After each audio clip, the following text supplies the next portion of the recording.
आश्रम की सीढ़ी नहीं चढ़ता, वृद्धाश्रम की सीढ़ी वो चढ़ता है जिसने अपने बच्चों को संस्कारों से विहीन रखा।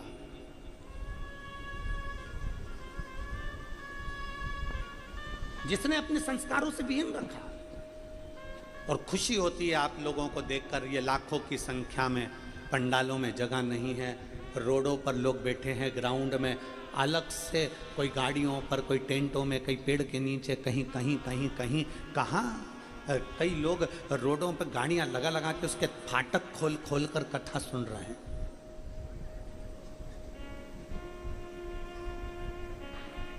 आज बड़ी प्रसन्नता का विषय है जो ये सनातन धर्म लाखों की संख्या में जागा है। सनातन धर्म लाखों की संख्या में जागृत हुआ। जिस समय पर वारकरी समाज के, वारकरी संप्रदाय के हरि विठ्ठल पांडुरंगा के भक्त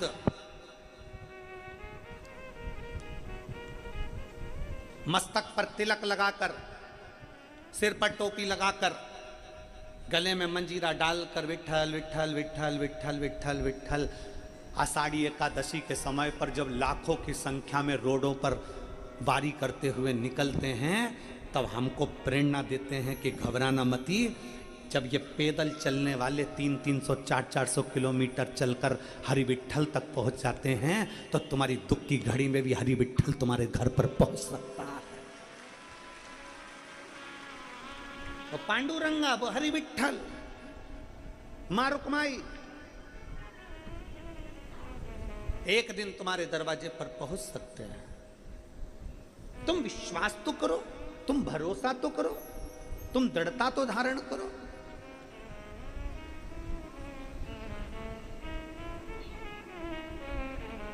मेरे भगवान शंकर को सबसे पहले, मेरे भगवान शंकर को भक्त वत्सल्य कहा गया।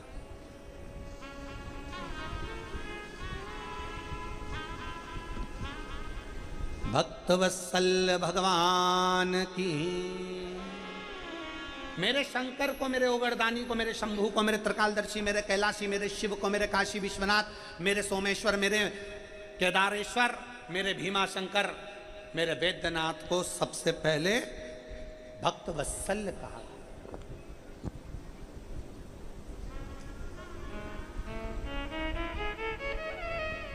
क्यों? किस लिए? केवल एक कारण था। किसी का नाम अगर रखाता है तो ऐसे ही नहीं रखाता, उसकी कुछ ना कुछ उसमें तत्व होगा।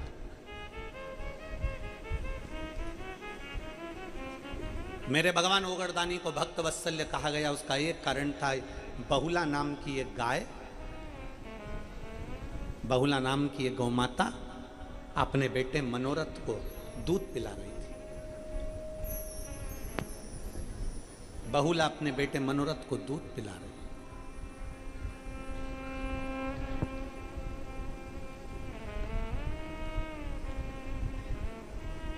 दूध पिलाते पिलाते मनोरथ जब दूध पी रहा था तो उसके मुंह पर फेन आ गया,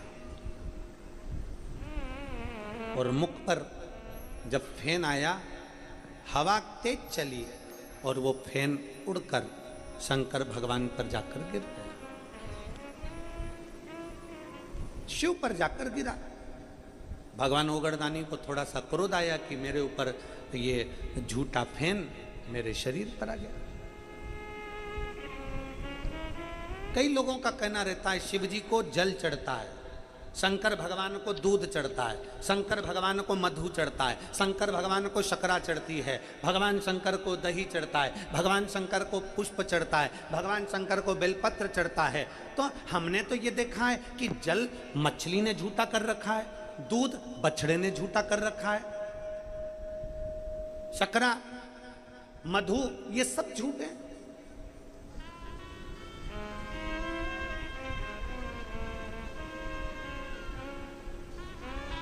मेरे शिव झूठे जल को भी स्वीकार कर लेते हैं, मेरे शिव मछली के झूठे जल को स्वीकार करते हैं, मेरे शिव गाय के बछड़े के झूठे दूध को स्वीकार करते हैं।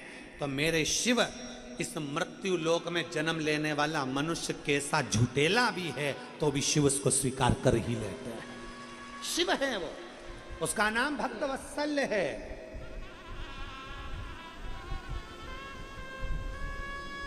उसको भक्त वत्सल्य कहते हैं। वो साधारण नहीं है, उसको समझना, उसको सहज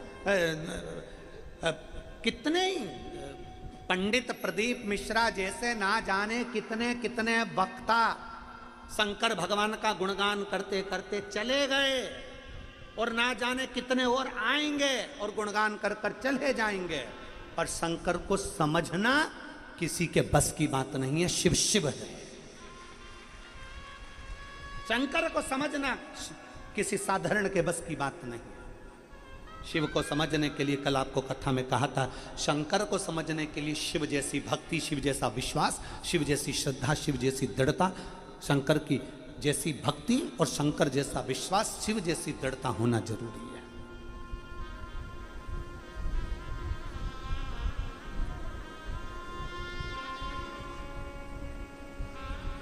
कितने जन्म लिए, कितने चले गए, शिव को कौन जानेगा? शंकर को कैसे पहचानेगा? शिव को जान कैसे सकते हो? शिव को पहचान कैसे सकते हो?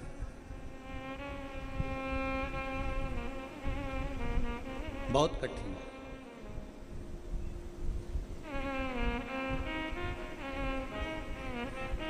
हमारे गुरु श्री विठलेश राय काका जी महाराज, इंदौर, गोवर्धननाथ हवेली, गोलोकवासी, और उन्हीं की गादी पर विराजमान हुए गोलोकवासी 1008 श्री देवकी नंदन महाराज श्री, जो हमारे गुरु गादी पर विराजमान हुए। हमारे गुरु भी गोलोकवासी हैं और परम पूज्य 1008 श्री देवकी नंदन महाराज जी भी गोलोकवासी हैं।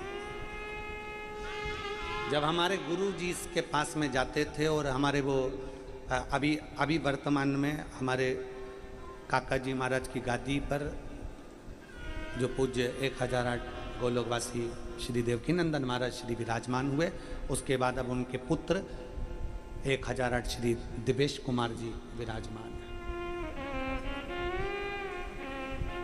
जब हम गुरु के पास जाते थे तो हमारे गुरु जी कहते थे कि मिश्रा, प्रदीप, दो चीजें संसार में दूर रखी जा, दो चीजें दूर रखो। जब व्यक्ति उन्नति की सीढ़ी पर चढ़ता है तो दो चीजें उसके पास में बहुत आती हैं, एक अभिमान, दूसरा मान। एक अभिमान और दूसरा मान। अभिमान से व्यक्ति थोड़ा बच सकता है, पर मान सम्मान से व्यक्ति बच नहीं पाता। अभिमान पूरे घर को नष्ट कर देता है, और सम्मान, मान हमारे पूरे ज्ञान को नष्ट कर देता है।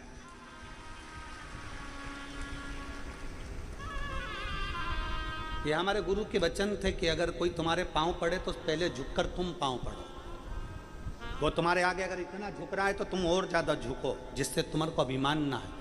जब व्यक्ति को माला चढ़ने लगती है, बहुत प्रशंसा मिलने लगती है, बहुत सम्मान दिया जाता है, साहब ये करोड़पति हैं, ये अरबपति, ये धनपति हैं, वैभवपति हैं, ये हमारे यहाँ के ये हैं, ये हमारे यहाँ के पदाधिकारीगण हैं, ये हमारे यहाँ के ये हैं। जिस व्यक्ति को बहुत बहुत सम्मान मिलने लगता है, बहुत बहुत मान मिलने लगता है, बहुत सम्मान मिलने लगता है, फिर उसके अंदर जो ज्ञान रहता है वो सारा नष्ट होना प्रारंभ हो जाता है, क्योंकि वो अब सम्मान में इतना फूल जाता है कि उसको किसी की बात अच्छी नहीं लगती।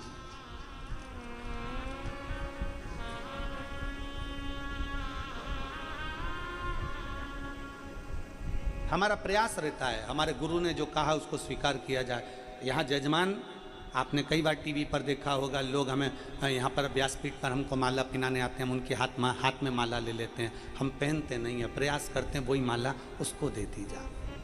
हम नहीं पहनते, आपकी माला आपके पास।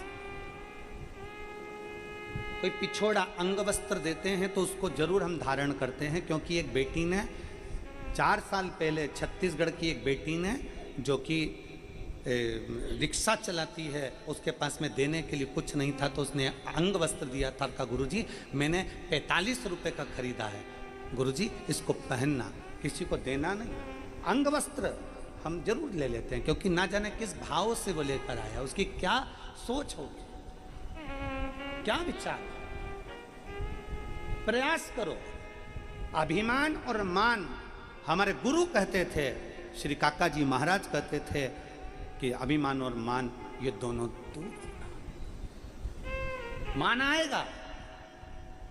रावण का जब जगह जगह पर सम्मान हुआ, रावण का जब जगह जगह पर जय जयकार हुई, रावण की जब जगह जगह पर बहुत बहुत जय जयकार हुई, तब रावण को समझाने वाले उसके नाना जी थे, रावण को समझाने वाली उसकी धर्म पत्नी थी, रावण को समझाने वाला उसका सगा भाई था विभीषण, रावण को समझाने वाले कई संत साधु सन्यासी तपस्वी साधक उपासक रावण को समझाते रहे। पर रावण के अंदर मान इतना बढ़ गया था, सम्मान इतना बढ़ गया था कि रावण ने अपने ज्ञान को नष्ट कर दिया।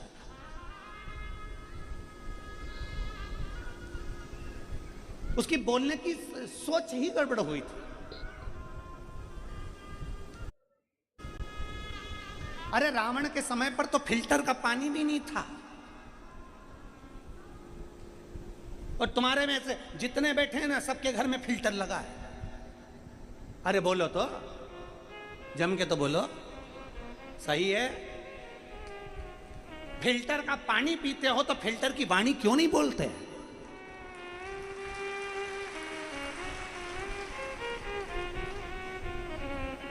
अगर फिल्टर का पानी पी रहे हो, पानी इतना क्लीन होकर आ रहा है, वो फिल्टर भी हमको रसोई घर में सीख दे रहा है कि मैं पानी फिल्टर कर कर दे रहा हूं, तू पिएगा तो किसी से बोलने से पहले अपनी वाणी को भी फिल्टर कर कर बोलना, किसी को कचरा मत दे दे।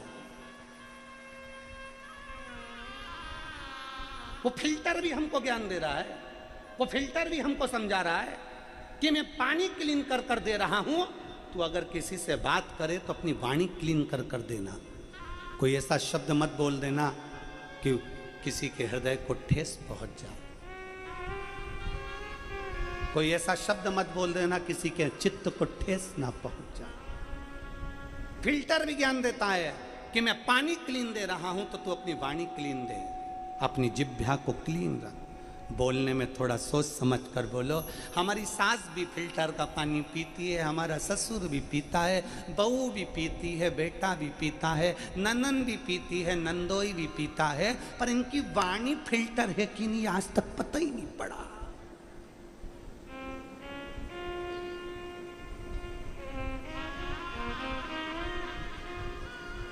फिर तुमसे तो अच्छे कुएं का पानी पीने वाले हैं, तुमसे तो अच्छे हापसी का पानी, हैंडपंप का पानी पीने वाले हैं, पी रहे हैं, मस्त हैं। अपन फिल्टर का पीकर भी फिल्टर जैसे नहीं हुए तो क्या मतलब? अपनी वाणी फिल्टर ना कर पाए तो क्या मतलब?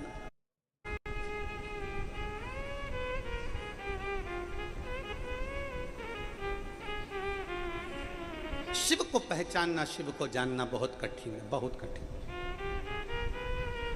बहुला अपने बेटे को दूध पिला रही है मनोरथ को, और मनोरथ को दूध पीते पीते वो फैन, मनोरथ का दूध पीते पीते फैन शिव जी के ऊपर चले गया, झूठा फैन गया।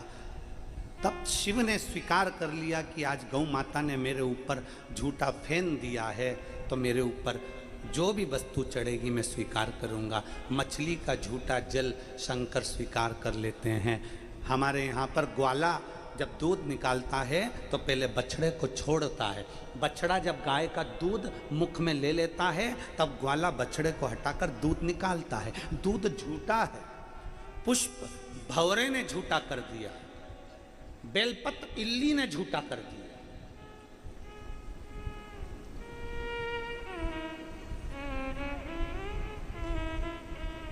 झूठे को भी मेरा शिव स्वीकार कर।